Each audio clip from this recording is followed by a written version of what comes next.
Tehran में Israeli हमले में शहीद हमास रहनुमा इस्माइल हनिया की 2 में तदफीन। नमाज जनाजा में अमीर कतर तुर्क वज़ीर ख़ारजा पाकिस्तान से अमीर जमात इस्लामी हाफिज नईमुर रहमान ने शिरकत की। पाकिस्तान भर में इस्माइल हानिया के गायबाना नमाज जनाजा की अदायगी। पार्लियामेंट हाउस में वज़ीर आज़म शहबाज शरीफ, इत्तेहादी जमातों के कायदीन, अपोजिशन रहनुमाओं और वुज़रा समेत बड़ी तादाद में अरकान पार्लियामेंट ने नमाज जनाजा अदा की। अहम इमारतों पर कौमी परचम सरनिगू रहा।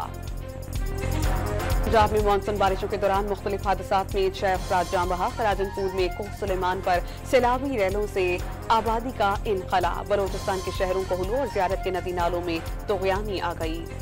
और कराची के मुख्तलिफ इलाकों में कहीं तेज कहीं हल्की बारिश। मुख्तलिफ सड़कों पर पानी जमा हो जाने से ट्रैफिक जैम, शहरियों को मुश्किलात का सामना।